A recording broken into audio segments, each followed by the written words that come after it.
والصلاة والسلام على سيد الأولياء والمرسلين وعلى آله وصحبه أجمعين.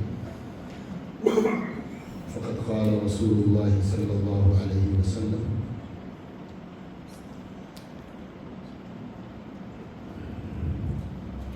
لا تقوم الساعة حتى يتقارب الزمان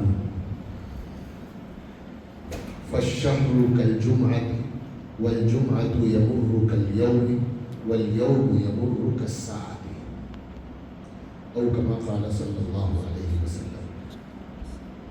وقال رسول الله صلى الله عليه وسلم: نعمتان مغبون فيهما كثير من الناس الصحة والفراغ. میں نے آپ کے سامنے دو حدیثیں پڑھی ہیں. اللہ کے نبی صلی اللہ علیہ وسلم نے ایک موقع پر یہ ارشاد فرمایا کہ دو ایسی نعمتیں ہیں جن نعمتوں کے بارے میں اکثر لوگ غفلت اور بے فکری اور بے دھیانی میں زندگی گزار رہے ہیں. ایک ہے تندرستی اور ایک ہے وقت. ایک ہے تندرستی اور دوسری نعمت ہے وقت. ہمارا آج کا جو مضمون ہے اس کا تعلق وقت سے ہے. یعنی لوگ ان دو چیزوں کی پرواہ ہی نہیں کرتے. صحت کی پرواہ نہیں کرتے. جن جن چیزوں سے صحت آتی ہے ان کو چھوڑ دیتے ہیں اور جن چیزوں سے بیماری آتی ہے اس کو اپنا لیتے ہیں. یہ مطلب ہے اس کا کہ بیمار کرنے والی چیزیں وہ ہماری زندگی میں موجود ہوتی ہیں اور صحت لانے والی چیزیں وہ ہم چھوڑ دیتے ہیں, بھول جاتے ہیں. ایسے ہی وقت جو ہے, اس وقت کو بھی ہم نے کیا کیا ہے, اس کی قدر, اس کی قیمت جو ہے وہ انسان پہچانتا نہیں ہے اور اس نہ پہچاننے کی وجہ سے اس کو صحیح سے استعمال نہیں کرتا. وقت کا صحیح استعمال. بھئی کتنا وقت ملا مجھے اور آپ کو روزانہ؟ 24 گھنٹے. دنیا کا بادشاہ ہے اس کے پاس بھی 24 گھنٹے ہیں. دنیا میں فقیر ہے اس کے پاس بھی 24 گھنٹے ہیں. مرد ہے اس کے پاس بھی 24 گھنٹے ہیں. جو عورت ہے اس کے پاس بھی 24 گھنٹے ہیں. جو مستقل مشغول ہے اس کے پاس بھی 24 ہی گھنٹے ہیں اور جو بالکل فارغ ہے اس کے پاس بھی 24 گھنٹے ہیں. لیکن کیا دیکھتے ہیں ہم کہ ہر آدمی اپنے 24 گھنٹوں سے جو ہے فائدہ اٹھاتا ہے. کوئی تھوڑا سا فائدہ اٹھاتا ہے, کوئی بالکل فائدہ نہیں اٹھاتا, کوئی اس سے زیادہ فائدہ اٹھاتا ہے اور کوئی اپنے 24 گھنٹے کو بہت زیادہ قیمتی بنا دیتا ہے. بہت زیادہ قیمتی بنا دیتا ہے. بہت سارا کام کر لیتا ہے. دین کے اعتبار سے بات کریں تو دین کے اعتبار سے بہت سارا کام کر لیتا ہے. دنیا کے اعتبار سے بات کریں اگر دنیا دار آدمی ہے کہ وہ بہت زیادہ کام کرتا ہے, محنت کرتا ہے, آمدنی کرتا ہے, کاروبار کرتا ہے نا. بہت سارے لوگوں کو اپنے ساتھ کاروبار میں اور جو ہے معیشت میں انگیج رکھتا ہے. تو یہ ایک مضمون ہے. دوسری حدیث میں نے آپ کے سامنے پڑھی ہے, اس میں اللہ کے نبی صلی اللہ علیہ وسلم نے فرمایا ہے: لا تقوم الساعة حتى يتقارب الزمان. قیامت قائم نہیں ہوگی یہاں تک کہ وقت ایک دوسرے کے قریب آ جائیں گے.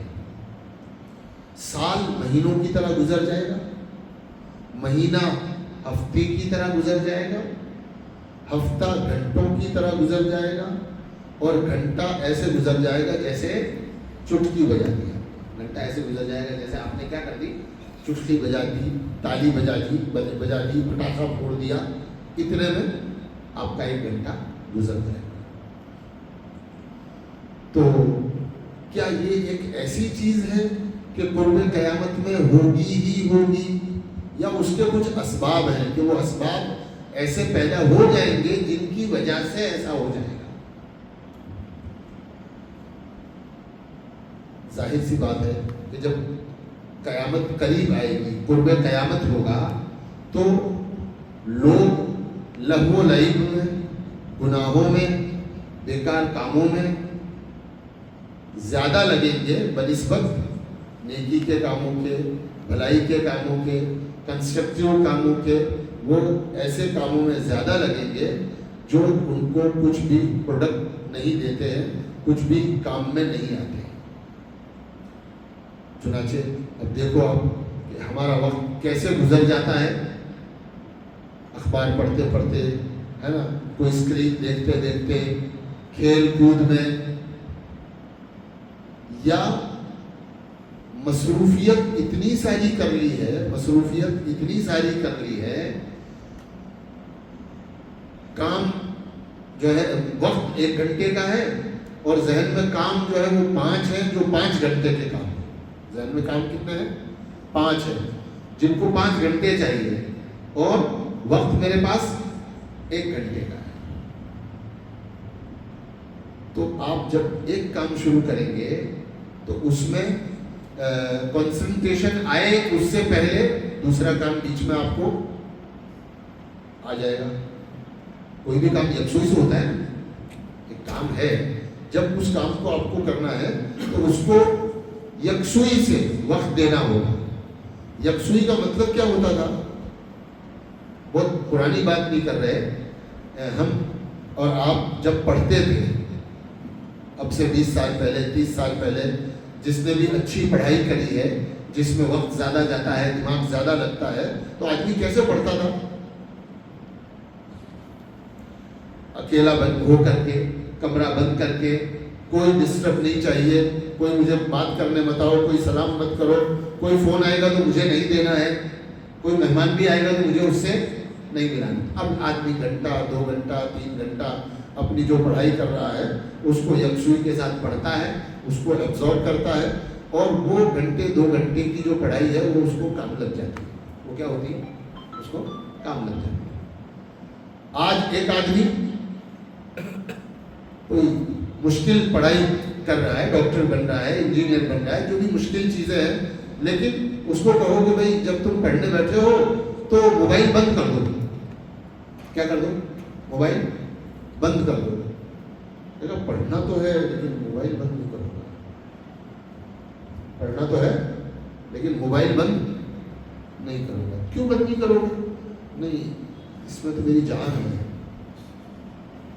یہ تو میری کیا ہے؟ یہ تو میری جان ہے، اس کو میرے سینے سے لگا کے رکھتا ہوں میں۔ ابھی کوئی واٹس ایپ آئے گا، ہے نا، ابھی کوئی انسٹا آ جائے گا، کوئی چھوٹی سی ریل آ جائے گی، ہے نا، کوئی میرا دوست کوئی میسج بھیجے گا۔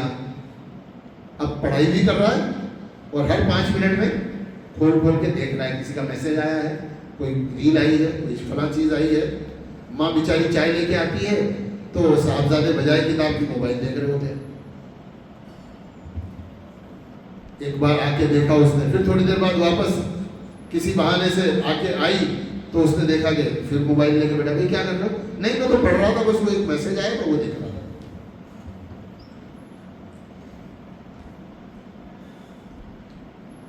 تو جب آدمی اپنے کام کو یکسوئی سے نہیں کرتا ہے اور جس کام کو جتنا وقت دینا ہے اتنا وقت نہیں دیتا تو وقت کی برکت ختم ہو جاتی ہے۔ وقت کی جو برکت ہے وہ کیا ہو جاتی ہے؟ ختم ہو جاتی ہے۔ آج بھی قرب قیامت کا زمانہ ہونے کے باوجود وقت میں برکت ہو سکتی ہے، وقت میں برکت ہو سکتی ہے۔ اللہ کے نبی صلی اللہ علیہ وسلم نے ہمیں جو اصول دیے ہیں ان اصولوں کے مطابق اگر ہم زندگی گزاریں گے تو 2 4 5 پوائنٹ ہیں، وہ پوائنٹ جو ہے اگر ہم نے سمجھ لیے اور اس کو اپنی زندگی میں ہم نے اپلائی کر دیا تو ہمارا کم سے کم میری زندگی میں، ایک فرد کی زندگی میں وقت کی برکت لوٹ آئے۔ ورنہ جیسے سب لوگ زندگی گزار رہے ہیں ہم بھی اسی طرح زندگی گزاریں گے تو ہمیں بھی لگے گا کہ صبح سے شام تک مجھے اتنے کام کرنے تھے، لیکن ان کاموں میں سے دیکھا جائے تو ایک بھی کام ڈھنگ کا دن بھر میں نہیں ہوا اور صبح سے لے کے شام ہو گئی۔ جس کے بارے میں کچھ بھی پتا نہیں تھا وہ کام آ گیا۔ جیسے آج کی بات میں آپ کو بتاؤں، ظہر کی نماز پڑھ کے یہاں بیٹھے تھے، بات کرنے کے بعد یہاں بیٹھا تھا ایک بڑے میاں، کہاں سے؟ سہارنپور سے یہاں آئے تھے، مجھے جانتے تھے، وہ پہلے آفس آئے ہوں گے تو بیٹے نے کہا کہ ابا مسجد میں ہیں، انہوں نے ظہر کی نماز پڑھی، ظہر کی نماز کے بعد بات ہوئی، بات کرنے کے بعد جو ہے وہ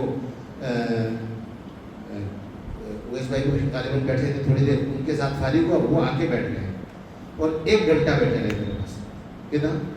پورا 1 گھنٹہ ہے۔ اس 1 گھنٹے کا نچوڑ کیا ہے؟ میں غریب ہوں، میں محتاج ہوں، میری مدد کر دو۔ 3 سینٹینس میں اگر اس جو بات کو ختم کرو تو وہ کیا ہے کہ بھائی میں بہت غریب ہوں، میں محتاج ہوں، پہلے بھی آیا تھا میں، آپ نے میری مدد کری تھی اور میرا واپس سے تکلیف ہے گھر میں، بیوی بیمار ہے، بچہ بیمار ہے، میں بھی بیمار ہوں، میری کچھ مدد کر دو۔ یہ 4 جملے جو ہے ان کی ضرورت تھی، اور وہ بیٹھے کتنی دیر؟ 1 گھنٹہ۔ ہمیں پتہ ہی نہیں تھا کہ میرا 1 گھنٹہ کام سے نکل جائے گا۔ تو جو کام مجھے نہیں کرنا، جو کام میری فہرست میں نہیں ہے، وہ دن میں ایسے 3 کام 4 کام، ایسے 2-4 فون اور 2-4 لوگ آپ کے پاس آ جاتے ہیں، اور آپ کی ضرورت کا سارا کام کیا ہو جاتا ہے؟ نکل جاتا ہے۔ اس لیے دنیا میں جن لوگوں نے کچھ کام کیا ہے، دنیا میں جن لوگوں نے کچھ کام کیا ہے، ایسے لوگ کیسے اپنے وقت کا استعمال کرتے ہیں؟ سب سے پہلی بات ہم کو نوٹ کرنا چاہیے، سب سے پہلی بات حضور اکرم صلی اللہ علیہ وسلم نے کیا دعا مانگی؟ اے اللہ میری امت کی صبح میں برکت عطا فرما، میری امت کی صبح میں برکت عطا۔ اگر کوئی آدمی اپنے وقت کی قدر کرنا چاہتا ہے تو ارلی مارننگ، فجر کے وقت سے، یا اللہ توفیق دے تو تہجد کے وقت سے اٹھ جائے، اور صبح میں سوئے نہیں۔ صبح میں جو سوئے گا اس کے وقت کی برکت چلی جائے گی، جو صبح میں سوئے گا اس کے وقت کی برکت چلی جائے گی، اور جو صبح سے جاگے گا اللہ تعالیٰ اس کے وقت میں برکت ڈال دیں گے۔ یہ پہلا نقطہ ہے، اللہ کے نبی صلی اللہ علیہ وسلم کی رہبری ہے اس میں۔ اور حضور نے کیا کیا؟ حضور نے تہجد کی نماز پڑھی، حضور نے فجر کی نماز پڑھی، فجر کی نماز کے بعد حضور صحابہ کے ساتھ بیٹھے اور متعینہ اذکار آپ نے کیے اشراق تک، اور پھر اس کے بعد حضور اور صحابہ اپنے کاموں میں لگ جاتے تھے، اس کے بعد سونا نہیں ہوتا تھا۔ اب آپ آج کسی کو کہو کہ صبح میں سونا نہیں ہے تو کہے گا مولوی صاحب آپ سے دوستی نہیں کروں گا، تمہارا ہمارا جوڑ نہیں ہے، ہم تو نمازی ہیں، فجر پڑھ کے بھی سوتے ہیں تو ماشاءاللہ اچھی خاصی نیند لیتے ہیں۔ کوئی ظہر میں اٹھ جاتا ہے، حد ہے ظہر، ورنہ کوئی 9 بجے اٹھ رہا ہے، کوئی 10 بجے اٹھ رہا ہے، کوئی 11 بجے اٹھ رہا ہے، کوئی 12 بجے اٹھ رہا ہے۔ تو سب سے پہلا کام زندگی میں تبدیلی لانے کا یہ ہے، وقت سے کچھ لینے کا، وقت کو وصول کرنے کا یہ ہے کہ آدمی نماز فجر سے اٹھے، اس کے بعد سوئے نہیں۔ صبح کیوں سونا ہے؟ اس کی وجہ یہ ہے کہ ہمارا جو لائف سٹائل ہے وہ ہم نے کیا کر دیا ہے؟ بدل دیا ہے۔ آپ اپنے لائف سٹائل کو صحیح کر دو، جو کھانا رات کو 10 بجے کھاتے ہیں وہ کھانا شام میں 6 بجے 7 بجے 8 بجے کھا لو، عشاء کے بعد۔ پہلا اصول جلدی اٹھنا، دوسرا اصول وقت کی برکت کا جلدی سونا، دوسرا اصول جلدی اٹھنا اور جلدی سونا۔ نیند پوری کرنی ہے، برابر سونا ہے، 6 گھنٹے 7 گھنٹے 8 گھنٹے جو آپ کی باڈی کی ضرورت ہے نیند کی وہ بالکل پوری کرنی ہے، لیکن جلدی سو کر کرنی ہے۔ ہم جلدی سوئیں گے جلدی اٹھیں گے، جلدی سوئیں گے جلدی اٹھیں گے۔ اللہ تعالیٰ کیا فرماتے ہیں؟ وَجَعَلْنَا اللَّيْلَ لِبَاسًا وَجَعَلْنَا النَّهَارَ مَعَاشًا۔ رات ہم نے آرام کرنے کے لیے اور سونے کے لیے بنائی ہے، اور دن ہم نے کام کے لیے بنایا ہے۔ تو پہلا نقطہ صبح نہیں سونا ہے، دوسرا نقطہ رات کو تھوڑا ارلی کھا کر ارلی سو جانا ہے، جلدی سونے کی فکر کرنی ہے وقت کی برکت کو واپس لانے کے لیے۔ دونوں۔ تیسری بات، اگر ہم وقت میں برکت چاہتے ہیں تو گناہوں سے اپنے آپ کو بچانا ہے۔ کیسے؟ گناہوں سے اور لہو و لعب سے، گناہوں سے اور لہو و لعب سے اپنے آپ کو بچانا ہے۔ لہو و لعب کا مطلب ہر ایسا کام جو صرف مزے کے لیے کیا جاتا ہے اس سے نہ ہمیں علم ملتا ہے، نہ ہمیں اس سے کوئی مالی فائدہ ہوتا ہے، نہ ہمیں اس سے پیسہ آتا ہے، نہ اس سے ہمارے نالج میں کوئی اضافہ ہوتا ہے، کوئی کنسٹرکشن ہماری لائف میں نہیں ہوتا ہے. صرف ایک دماغی تفریح کے لیے جتنے کام کیے جاتے ہیں، چاہے وہ گناہ کے نہ ہوں، چاہے وہ گناہ کے نہ ہوں. ابھی ہمارا حال یہ ہو گیا ہے، ہمارا حال یہ ہو گیا، اللہ ہمیں معاف کرے، کہ تراویح چل رہی ہوتی ہے، تراویح چل رہی ہوتی ہے، اور ہر 2 رکعت کے بعد نوجوان موبائل کھول کھول کے دیکھ رہے ہوتے ہیں کہ کس نے چوکا مارا، کس نے چھکا مارا، کون بوڑھا، کون آیا، کون گیا. نماز میں مسجد میں ایک آدمی موجود ہے، 2 رکعت پوری ہوتی ہے، اس کا دھیان نماز میں نہیں ہے، فوراً موبائل کھولا، جلدی سے دیکھا، ہاں اسکور دیکھ لیا، چوکا مار دیا ہے، ابھی آگے اور کھیل رہا ہے، ابھی بند کیا، ابھی پھر امام صاحب کے ساتھ اللہ اکبر کر دیا، پھر 2 رکعت کے بعد پھر پڑھ لیں گے. سوچئے، یہ ہنسنے کی بات نہیں ہے، یہ سوچنے کی بات ہے کہ ہمارے دماغ کتنے خراب ہو گئے ہیں، اور ان چیزوں نے ہمارے دماغ کو اپنا غلام بنا لیا ہے. یہ جو لہو لعب کی چیزیں ہیں، یہ جو کھیل کود ہے، انہوں نے ہمارے دماغ کو کیا بنا دیا ہے؟ اپنا غلام بنا دیا ہے کہ ہم اس کو نو نہیں کہہ سکتے. نو نہیں، یہ ابھی نہیں کروں گا، یہ ابھی نہیں کروں گا، یہ ابھی نہیں کروں گا، یہ ابھی نہیں کروں گا. نو کہنا سیکھ جائے آدمی، منع کرنا سیکھ جائے کہ نہیں ابھی نہیں، ابھی میں یہ کام کر رہا ہوں، ابھی میں نماز پڑھ رہا ہوں، ابھی میں تلاوت کر رہا ہوں، ابھی میں اپنا سبق یاد کر رہا ہوں، ابھی میں اپنا ہوم ورک کر رہا ہوں، ابھی میں اپنے کاروبار پر ہوں. دوست آ گیا دکان پر بلانے کے لیے، اور کا دوست کہہ رہا ہے چلو یار، تو آدمی کاروبار چھوڑ کے چلا جاتا ہے، آدمی اپنی پڑھائی چھوڑ کے چلا جاتا ہے. ایسے آدمی کے وقت میں کبھی بھی برکت نہیں ہو سکتی. اس لیے تیسرا نقطہ یہ ہے کہ آدمی اپنے آپ کو بیکار مشغلوں سے، لہو و لعب سے، ہے نا، گناہ کے کاموں سے بچا کر رکھے کہ ہم گناہ کے کام نہیں کریں گے. گناہ نحوست ہے، اور نحوست کیا کرتی ہے؟ برکت کو ختم کر دیتی ہے. تو بظاہر مشکل ہے، لیکن اگر زندگی میں کچھ کرنا ہے، کچھ بننا ہے نا، کچھ اچھا اچیومنٹ جو ہے ہمیں کرنا ہے، کم وقت میں زیادہ لمبا سفر آپ کو کرنا ہے، تو ہمیں اپنے وقت کی قدر کرنی ہوگی. تیسری چیز، صبح کا جلدی اٹھنا، رات کا جلدی سونا. اور تیسری چیز ہے گناہوں سے، اللہ کی نافرمانی سے، کھیل کود سے، لہو و لعب سے اپنے آپ کو بچانا. چوتھی چیز، جو کام آپ کو کرنا ہے اس کے لیے ایک ٹائم ٹیبل بناؤ. اس کے لیے کیا کرو؟ ایک ٹائم ٹیبل بناؤ، اور اس ٹائم ٹیبل کے حساب سے دن بھر کے کاموں کو اتنا وقت دیتے جاؤ.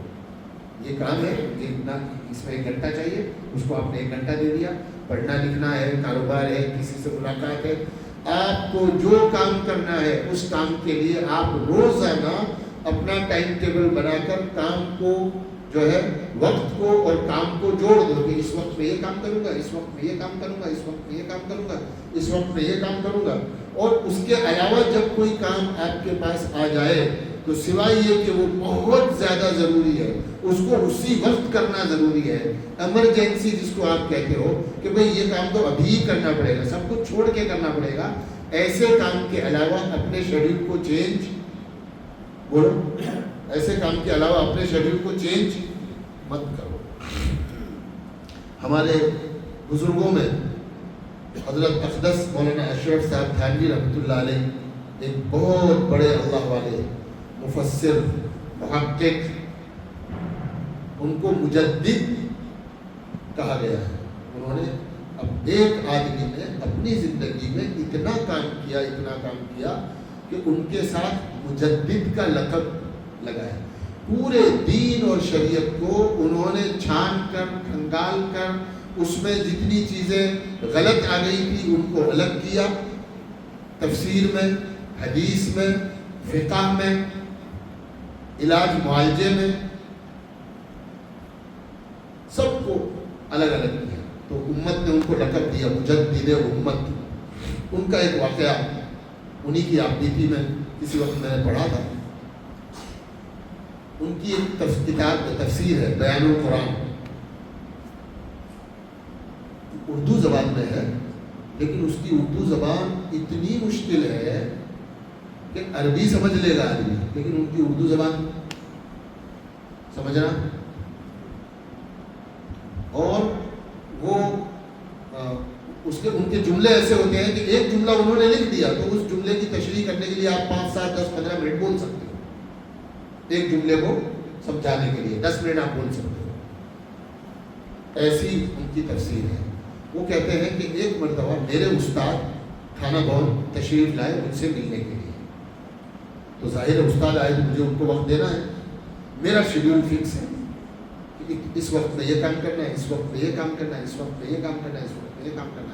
تو جب استاد آئے تب ان کا وقت تھا بیان القرآن لکھنے کا، روزانہ 1 گھنٹہ بیان القرآن لکھتے تھے۔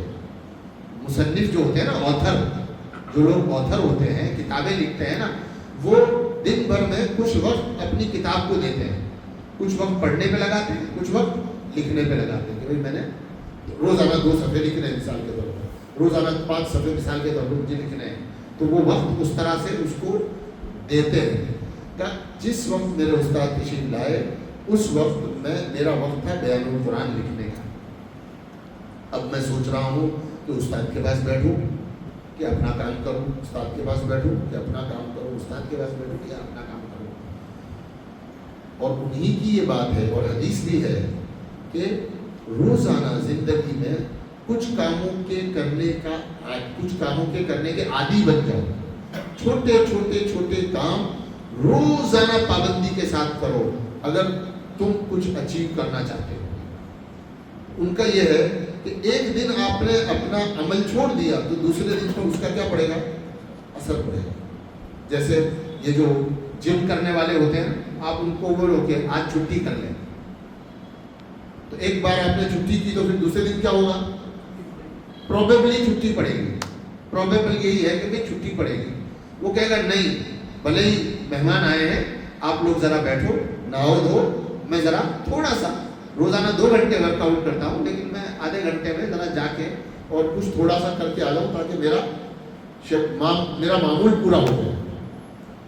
تو استاد محترم سے کہا کہ حضرت میرے لکھنے کا وقت ہے، اگر آپ اجازت دیں تو میں تھوڑی سی دیر لکھ کے آ جاتا ہوں، 10-15 منٹ جو ہے اپنی کتاب لکھ کر آ جاتا ہوں تاکہ میرا معمول نہ چھوٹے۔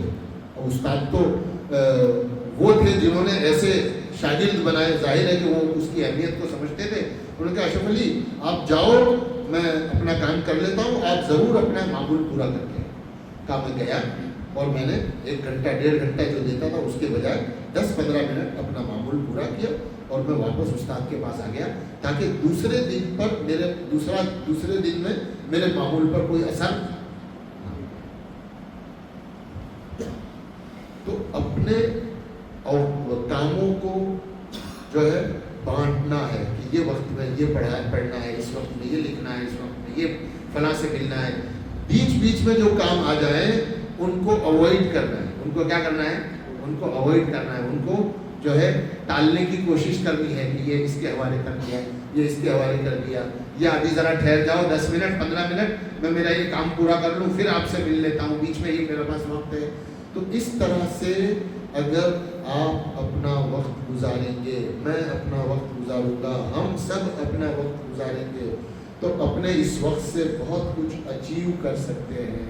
ورنہ کیا ہوگا پتہ ہے؟ کام نہیں، کام نہیں، کاج نہیں، ہے نا؟ جو وہ ایک مثل مشہور ہے نا کہ کام کرنا کاج کا دشمن ہے۔ نہیں کیا کہتے ہیں، پائی کی کمائی نہیں اور ہاں پائی کی پیدائش نہیں اور رائی کی گھڑی کی نوراش نہیں۔ یعنی ایک گھڑی بھی میرے پاس مشغول خالی نہیں ہے، لیکن کمائی چونی بھی نہیں ہے، وہ کچھ نہیں رہا ہے، لیکن آدمی سمجھتا ہے آئی ایم بزی مین، میں تو بہت مشغول آدمی ہوں، میں تو بہت، میرے پاس آپ فقیر کو بھی 2 منٹ کھڑا رکھو گے نا، نہیں دو گے تو وہ کیا کہتا پتا ہے؟ بھائی مجھے اور بھی کام ہے، دینا ہے تو دے، نہیں تو جاؤ۔ تو فقیر بھی اپنے آپ کو کیا سمجھتا ہے کہ میں بہت مشغول ہوں. تو میرے عزیزوں بزرگوں، یہ بہت بڑا نقصان ہے امت کا، اور خاص کر ہمارے نوجوانوں کا جو ابھی پڑھ رہے ہیں، جن کی زندگیاں ان کو ابھی بنانی ہے، کچھ لیاقت پڑھ لکھ کر اپنے اندر میں پیدا کرنی ہے. اس نوجوان نسل کے لیے وقت کی بربادی، لہو و لعب، کھیل کود اور ٹائم کو مینیج نہ کرنا، اپنے کاموں کے لیے وقت متعین کر کے اپنا ٹائم ٹیبل نہ بنانا، یہی سب سے بڑی ہماری موجودہ نوجوان نسل کی بربادی کا ذریعہ ہے. کہ ان کو اچھی صلاحیت نہیں ملے گی، یہ اچھے نمبر نہیں لائیں گے، یہ ممتاز پوزیشن سے اپنے فن میں آگے نہیں بڑھ پائیں گے. ٹھیک ہے، پاس ہو جائیں گے، گھر کا کاروبار ہے وہ کر لیں گے، لیکن جو صلاحیت پڑھ لکھ کر کام کر کے انہیں حاصل ہونی چاہیے وہ نہیں ہوتی ہے. تو یہ ہو گئی چوتھی چیز. پانچویں چیز جو اسی کا حصہ ہے، حضور اکرم صلی اللہ علیہ وسلم نے فرمایا کہ بہترین عمل وہ ہے جس کو آپ روزانہ کرو. بہترین عمل وہ ہے جس کو آپ کیا کرو؟ روزانہ کرو، کبھی بھی نہ چھوڑو، چاہے وہ کام 10 منٹ کا ہی ہو. آپ نے طے کیا کہ مجھے آدھا پارہ قرآن پڑھنا ہے، تو آدھا پارہ اسی متعین وقت میں پڑھنا ہی ہے، چاہے کچھ بھی ہو جائے. ڈیلی اس کی پابندی، اتنا ذکر کرنا ہے، اتنا قرآن پڑھنا ہے، اتنی نماز پڑھنی ہے، اتنا سبق پڑھنا ہے، اتنا یہ کرنا ہے، اتنا یہ کرنا ہے. کا دن بھر میں 5 7 8 10 کاموں کو وقت کے ساتھ متعین کر کے اور اس پر کنسسٹنسی کو جو ہے لے آؤ، پابندی کو لے آؤ. 40 دن اگر کسی کام کی آدمی پابندی کر لیتا ہے، 40 دن بوجھ ڈال کر اپنے آپ پر کوئی کام اگر آدمی لاد دیتا ہے، تو 40 دن کے بعد اس کو اس کی عادت پڑ جاتی ہے. اس کو اس کی کیا پڑ جاتی ہے؟ عادت پڑ جاتی ہے، اور پھر آدمی اس کو زندگی بھر کر پاتا ہے. ایک لطیفہ ہے کہ کوئی خاتون اس کے اپنے جس سے اس کی شادی ہونی تھی، اس کے بارے میں وہ پنڈت جی کے پاس گئی اور جا کر اس نے کہا کہ ذرا دیکھو یہ آدمی سے مجھے شادی کرنی ہے، کر سکتی ہوں تو میرا اس سے نکاح ہوگا؟ تو اس نے کہا کہ ہاں شادی کر لو، 2-3 سال تکلیف کے ہیں، 2-3 سال تکلیف کے ہیں. تو انہوں نے پوچھا کہ صاحب پچھی بدو سدھری جیسے نا؟ کہ پچھی تمنا عادت پڑی جیسے. پچھی تمنا શું થશે કે પછી તમને આદત પડી જશે, તમે ટેવાઈ જશો, પછી કઈ તકલીફ નહીં પડે. થોડા દિવસ તકલીફ પડશે, પછી તમે ટેવાઈ જશો. تو تھوڑے دن اپنے آپ پر مشقت کرو، پھر کیا ہو جائیں گے پھر ہم ٹیوا جائیں گے، پھر عادت، پھر مزہ آئے گا. پھر وہ چیز جب چھوٹے گی تو تکلیف ہوگی آپ کو، میرا قرآن نہیں ہوا، میرا ذکر نہیں ہوا، میرا پڑھنا نہیں ہوا، میرا مطالعہ نہیں ہوا، ہے نا. اللہ کرے یہ بہت اہم مضمون ہے نا. اس کو ہم کاروباری آدمی ہے، پروفیشنل ہے، طلباء ہیں، ہمارے اسٹوڈنٹس ہیں، ہے نا، سب اپنی زندگی میں دین دنیا کاروبار سب کے لیے ایک چارٹ بنائیں اور چارٹ بنا کر اس طرح سے اپنے کام کو مینیج کرنے کی کوشش کریں. امید ہے اللہ کی ذات سے کہ اللہ تعالیٰ ہاں جب آپ کریں گے تو پہلے 40 دن میں ہو سکتا ہے آپ 50% ہی پورا کر پائیں، دوسرے 40 دن میں وہ 50% سے 70% 60% ہو جائے گا، تیسرے 40 دن میں وہ 70-80% ہو جائے گا. اگر کوئی آدمی اپنے وقت پر 80% کامیاب ہو جائے تو وہ 100% کامیاب ہے. اگر میں نے اپنا مینجمنٹ 80% ٹھیک کر لیا تو سمجھو میں 100% کے برابر ہوں، اور آپ کو سکون ملے گا، مزہ آئے گا، ہے نا، اور زندگی سے آپ لطف اٹھاؤ گے. بیکار، پریشان اور شکوے شکایت کی جو زندگی ہے نا وہ ختم ہو جائے گی کہ وقت ہی نہیں ملتا، کام ہی نہیں ہوتا، ہے نا، کاروبار ہی نہیں ہوتا، فلاں سے بات ہی نہیں ہوتی، پیسے ہی نہیں آئے، مال ہی نہیں بھیجا، ہے نا. یہ جتنی تکلیف ہے پڑھنے کی، کاروبار کی، وہ سب کیا ہو جائے گی؟ ختم ہو جائے گی. اللہ تعالیٰ مجھے بھی اس کی توفیق عطا فرمائے. میں بھی اس کا محتاج ہوں، ہم سب اس کے محتاج ہیں. اور یہ تو ایک وبا کی طرح سے، یہ تو کینسر کی بیماری کی طرح ہے، یہ وقت کی جو تکلیف ہے نا. کہ دن بدن جو ہے وہ بری ہوتی ہی جاتی ہے جب تک کہ ہم اس پر روک نہیں لگائیں گے اور اس کو ٹھیک کرنے کی کوشش نہیں کریں گے. اللہ تعالیٰ عمل کی توفیق دے. سوال کوئی کچھ کسی کو پوچھنا کرنا ہو تو کرنا ہو تو کر سکتے. نیند اتنی آتی رات کو دکھنے کی کوشش کرتے ہو نیند اتنی آتی تو کیا کریں؟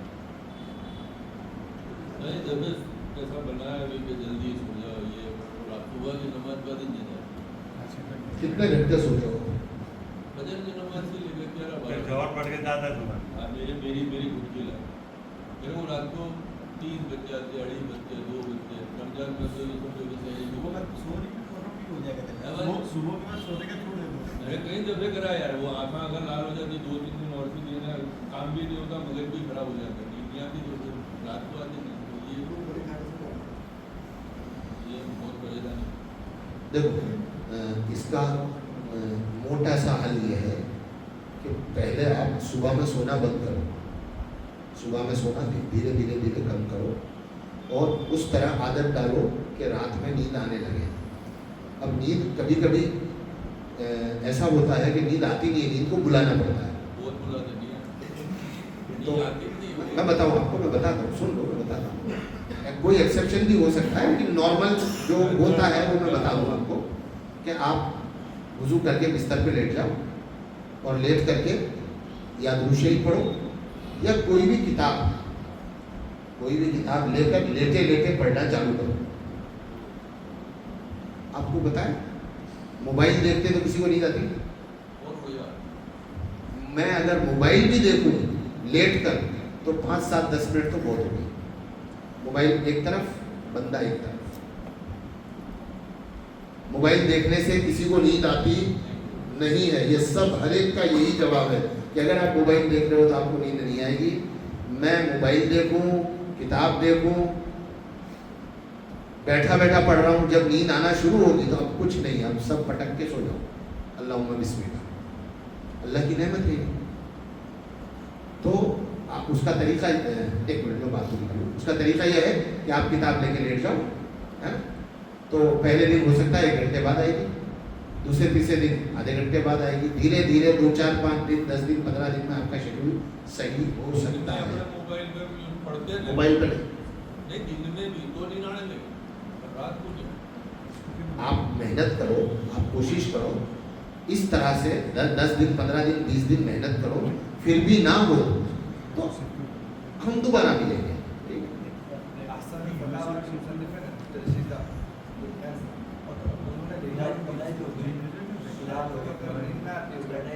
تو آدمی یوں سمجھے کہ میں جنت میں ٹہل رہا ہوں.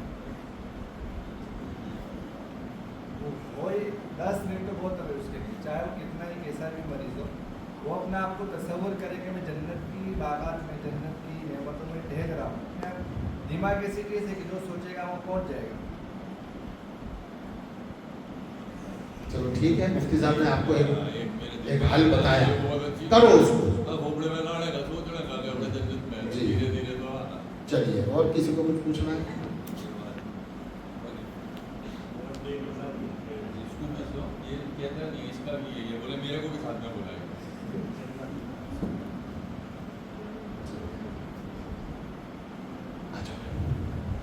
چلو بھائی دعا ہوگی انشاءاللہ.